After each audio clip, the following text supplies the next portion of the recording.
അന്തരിച്ച തമിഴ്നാട് മുൻ മുഖ്യമന്ത്രി ജയലളിതയുടെ മരണത്തിൽ സംശയം പ്രകടിപ്പിച്ച് മദ്രാസ് ഹൈക്കോടതി. ചികിത്സയിലായിരിക്കെ എന്തുകൊണ്ട് ജയലളിതയുടെ ആരോഗ്യനില രഹസ്യമാക്കി വെച്ചു എന്ന് മദ്രാസ് ഹൈക്കോടതി ചോദിച്ചു.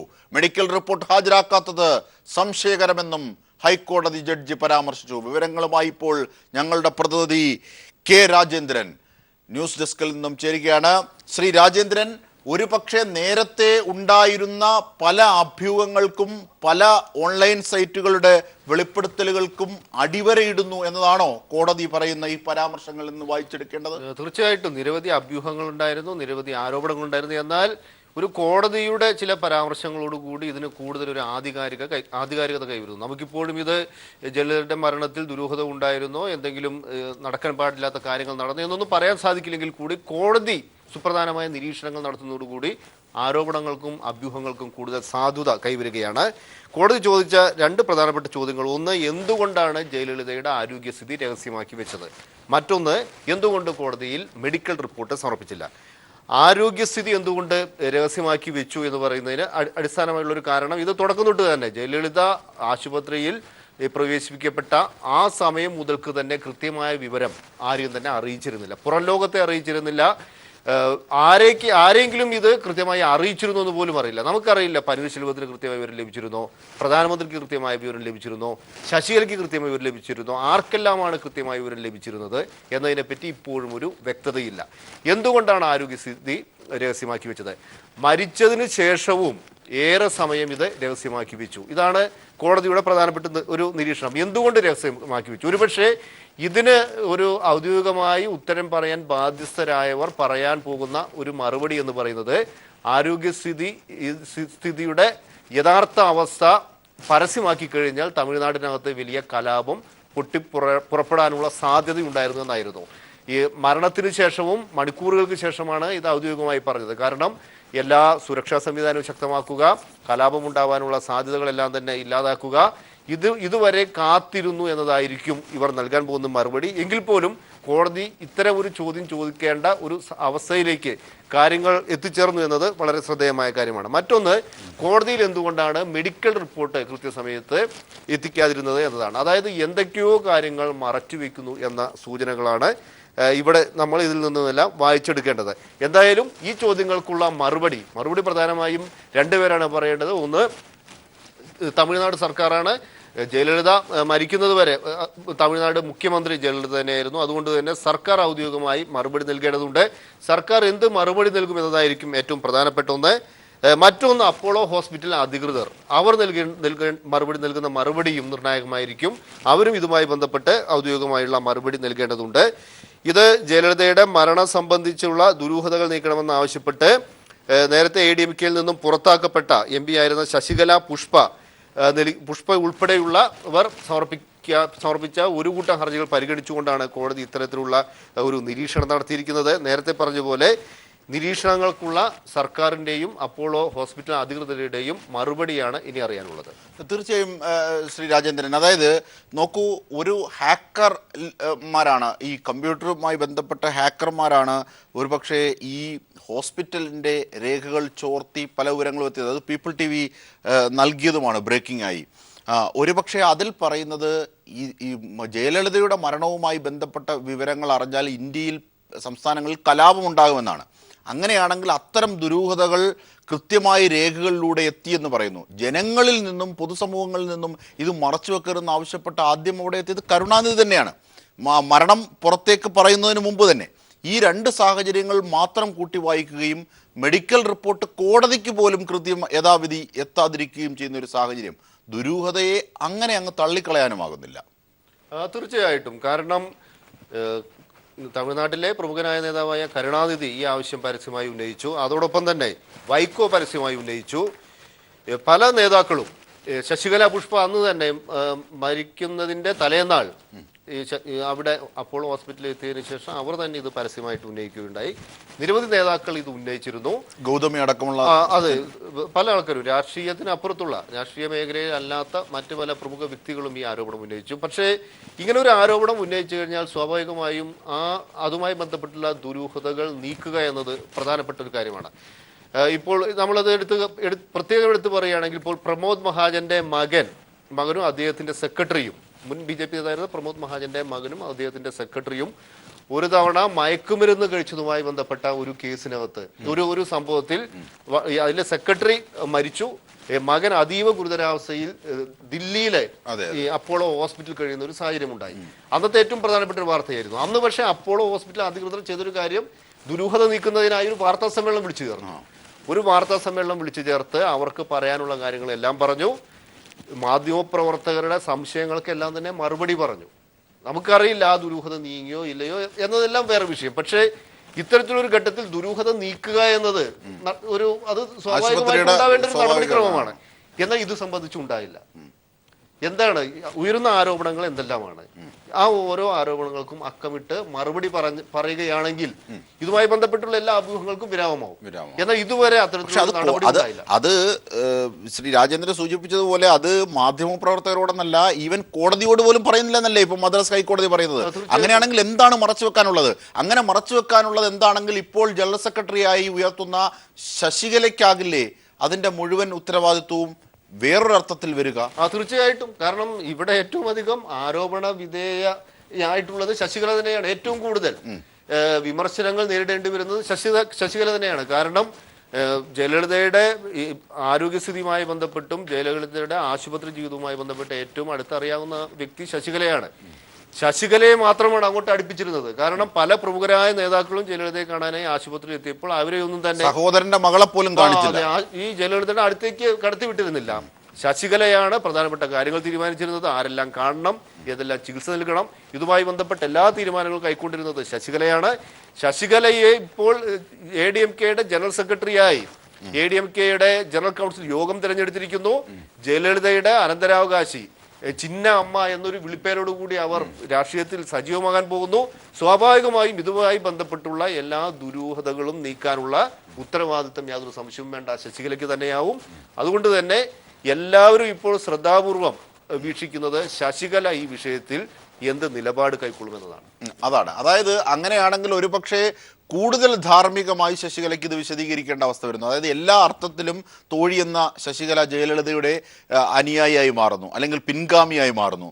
ഒരുപക്ഷെ രാഷ്ട്രീയ പ്രവേശനം കൂടി നടത്തുമ്പോൾ ഇതുമായി ബന്ധപ്പെട്ട ദുരൂഹത കൂടുതൽ വ്യക്താൻ ധാർമ്മികത ഒരുപക്ഷെ ശശികലയ്ക്ക് വരികയല്ലേ ചെയ്യുന്നത് ശ്രീരാജ്? തീർച്ചയായിട്ടും. പിന്നെ നമ്മൾ ഈ ജയലളിതയുടെ മരണവുമായി ബന്ധപ്പെട്ട ദുരൂഹതയെ നമ്മൾ കാണേണ്ടത് തമിഴ് ജനതയുടെ ചില സ്വഭാവ സവിശേഷതകളുമായി ബന്ധപ്പെടുത്തിയാണ്. തമിഴ് ജനത എന്ന് പറഞ്ഞാൽ വളരെയധികം വൈകാരിക പ്രതികരണമുള്ളവരാണ്. എല്ലാ കാര്യങ്ങളെയും അവർ വൈകാരികമായാണ് കാണുന്നത്. പ്രത്യേകിച്ച് ജയലളിത എന്ന് പറഞ്ഞാൽ ജയലളിതയുമായി തമിഴ് ജനതയ്ക്ക് വലിയൊരു ആത്മബന്ധമുണ്ട്.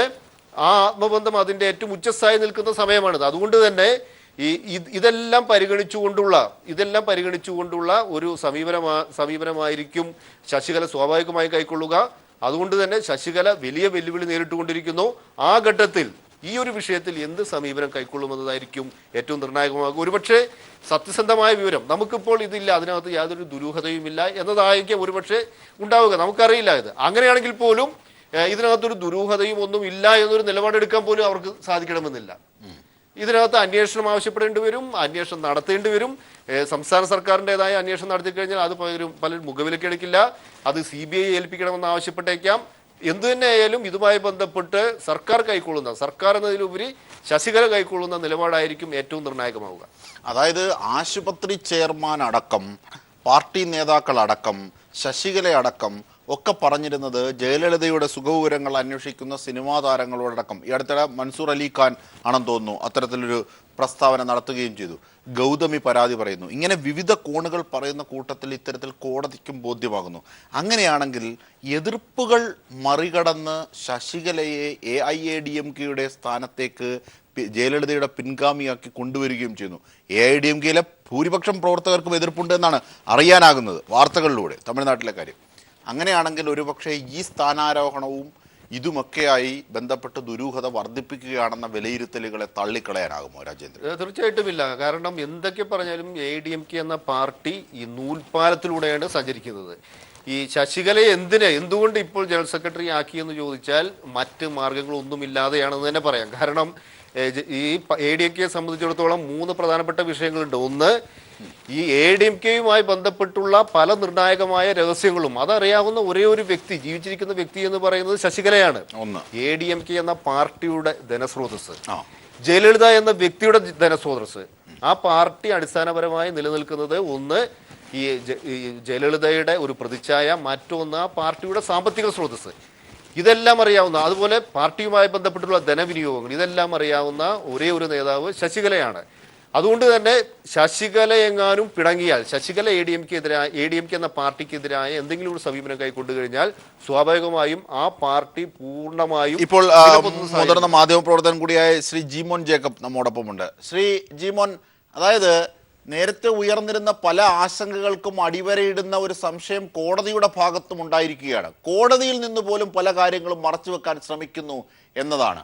ആശുപത്രി കേന്ദ്രങ്ങൾക്കൊപ്പം തമിഴ്നാട് സർക്കാരും നിലവിലത്തെ അടക്കം നൽകുന്ന ഈ അനാസ്ഥ എന്തിന്റെയൊക്കെ സൂചനയായിട്ടാണ് നിങ്ങൾ വിലയിരുത്തുന്നത്? ഇത് ജയലളിതയുടെ ദുരൂഹമായിട്ടുള്ള മരണത്തെക്കുറിച്ച് കോടതിക്കുള്ള അതേ സംശയം നമ്മുടെ പൊതുസമൂഹം ആ മരണം സംഭവിച്ച ഉടനെ തന്നെ ചർച്ച ചെയ്തതാണ്.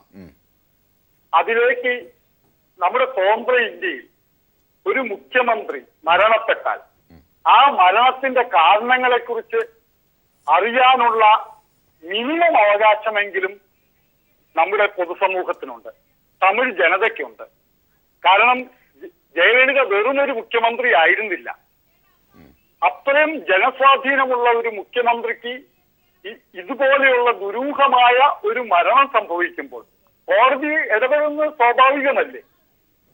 അപ്പോൾ ആ കാര്യത്തെക്കുറിച്ച് കൃത്യമായിട്ടുള്ള വിശദീകരണം നൽകേണ്ടത് തമിഴ്നാട് ഗവൺമെന്റ്. അവിടെയാണ് ശ്രീ ജിമോൻ പ്രശ്നം. അതായത് പൊതുസമൂഹത്തിന്റെ സംശയം, അതായത് ഇപ്പോഴത്തെ പനീർശെൽവം ഇറങ്ങി വരുമ്പോൾ അവരുടെ തമിഴ് ഭാഷയിൽ അമ്മയുടെ കാര്യം എന്ത് എന്ന് കരഞ്ഞ് അലമുറയിട്ട് ചോദിക്കുന്നവരെ നാം കേട്ടു. അവിടെ അടക്കം മൗനം പാലിച്ചത് എല്ലാ ഘട്ടത്തിലും മൗനം പാലിക്കുകയായിരുന്നു. ഇവിടെ ആ പൊതുസമൂഹത്തിനുണ്ടാകുന്ന സംശയം കോടതിക്കും ഉണ്ടാകുന്നു എന്നതാണ്. കോടതിയിൽ നിന്ന് പോലും മറച്ചു വെക്കാൻ ശ്രമിക്കുന്നുവെങ്കിൽ ഇതിലെ ദുരൂഹതയ്ക്ക് കാതലായ പ്രശ്നമുണ്ട്. ശ്രീജിമോൻ, ഈ ദുരൂഹതയുടെ അടിസ്ഥാനം എന്താണ്? എന്താ പറയൂ. 3 പതിറ്റാണ്ട് കാലം ജയലളിതയുടെ ചുറ്റുമുണ്ടായിരുന്ന അനുചര വൃന്ദങ്ങളെ നയിച്ചിരുന്ന ശശികലയ്ക്ക് മാത്രമാണ് ജയലളിതയുടെ മരണത്തിലേക്ക് നീങ്ങിയ കാരണങ്ങളെക്കുറിച്ചും കൊടുത്ത ചികിത്സയെക്കുറിച്ചും എന്തെങ്കിലും അറിവുള്ളതെന്നാണ് ഞാൻ മനസ്സിലാക്കുന്നത്. അപ്പോൾ അവർ അതിനെക്കുറിച്ച് കൃത്യമായിട്ടുള്ള വിവരം പാർട്ടി അംഗങ്ങളെയും. അതായത് താങ്കൾ പറഞ്ഞു വരുന്നത് ജയലളിതയുടെ മരണത്തോടെ ആർക്കെങ്കിലും വ്യക്തിപരമായ ഗുണഭോക്തൃത്വം ഉണ്ടാകുന്നുണ്ടെങ്കിൽ അതിന്റെ ഗുണഭോക്താവ് ശശികലയാണ്. ആ അർത്ഥത്തിൽ സ്വാഭാവികമായി ശശികല സംശയിക്കണമെന്നാണ്. അതെ, പക്ഷെ ആ ശശികലയാണ് ADMK ഇപ്പോൾ ചിഹ്നമയായി തെരഞ്ഞെടുത്തിരിക്കുന്നതും. അതിന് കാരണമുണ്ട്. കാരണം കഴിഞ്ഞ 10 വർഷക്കാലം അല്ലെങ്കിൽ 2001 മുതൽ 3 തവണ നടന്ന തെരഞ്ഞെടുപ്പിൽ AIADMKയുടെ ടിക്കറ്റുകൾ വിതരണം ചെയ്ത് ശശികലയുടെ പാർശ്വവർത്തികൾക്ക് മാത്രമാണ്.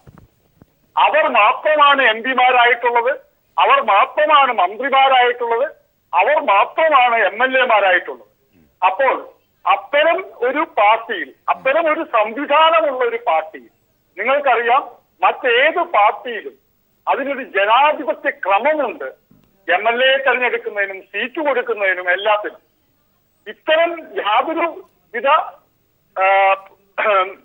ഒരു ഘടനയുമില്ലാത്ത ഒരു പാർട്ടി സംസ്കാരമാണ് ശശികല ജയലളിതയെ ഉപയോഗിച്ച് തമിഴകത്ത് വളർത്തിയെടുത്തത്. മാത്രവുമല്ല, ഈ മന്ത്രിമാരുടെ personal staff, personal security officer, പിന്നെ ഈ പോസ്റ്റുകളിലിരിക്കുന്ന സിവിൽ സർവന്റ്, ഇവരെയൊക്കെ നിയമിക്കുന്നതിലും നിയോഗിക്കുന്നതിലും ശശികലയുടെ പങ്കാളിത്തം ഉണ്ടായിരുന്നു. അപ്പോൾ തമിഴ്നാടിന്റെ ഭരണം പോലും ഒരു പ്രോക്സി ഗവൺമെന്റിനെ വെച്ചുകൊണ്ടാണ് ഇപ്പോൾ ശശികല നയിക്കുന്നത്. തീർച്ചയായും വ്യക്തമാണ് ശ്രീ ജിമോൻ ജേക്കബ്, ഇത്തരത്തിൽ ഒരുപാട് സംശയങ്ങളാണ് വിവിധ കോണുകളിൽ നിന്നും ഉയരുന്നത്. ഈ ഘട്ടത്തിലാണ് മദ്രാസ് ഹൈക്കോടതി ഇത്തരത്തിലൊരു സംശയം പ്രകടിപ്പിക്കുന്നത്. ദുരൂഹതയുടെ ശക്തി വർദ്ധിക്കുന്നു. അങ്ങനെയാണെങ്കിൽ നിയമപരമായ ഇടപെടലുകൾക്കൊക്കെ സാധ്യമായ പല സാഹചര്യങ്ങളും തുറക്കുന്നു. ഈ സാഹചര്യത്തിലാണ് ശശികലയെ AIADMKയുടെ ഇടക്കാല ജനറൽ സെക്രട്ടറി ആകുന്ന രീതിയിലേക്ക് തെരഞ്ഞെടുക്കുകയും ചെയ്യുന്നത്. ഇതിൻ്റെയൊക്കെ വിവരങ്ങളാണ് K. രാജേന്ദ്രൻ ന്യൂസ് ഡെസ്കിൽ നിന്ന് നൽകിയത്. പ്രതികരിച്ചവർക്കും നന്ദി. രാഷ്ട്രപതി പ്രണബ് കുമാർ മുഖർജി ഇന്ന് തിരുവനന്തപുരത്തെത്തും. ഇന്ത്യൻ ചരിത്ര കോൺഗ്രസ് ഉദ്ഘാടനത്തിനായാണ് രാഷ്ട്രപതി എത്തുന്നത്. കാര്യവട്ടം കേരള സർവകലാശാല ക്യാമ്പസിൽ ഉച്ചയ്ക്ക് 12:30 ഉദ്ഘാടന ചടങ്ങുകൾ. Governor P. സദാശിവം മുഖ്യാതിഥിയാകും. ചരിത്ര കോൺഗ്രസ് നടപടിക്രമങ്ങളുടെ ഔദ്യോഗിക പ്രകാശനം മുഖ്യമന്ത്രി പിണറായി വിജയൻ രാഷ്ട്രപതിക്ക് നൽകി നിർവഹിക്കും.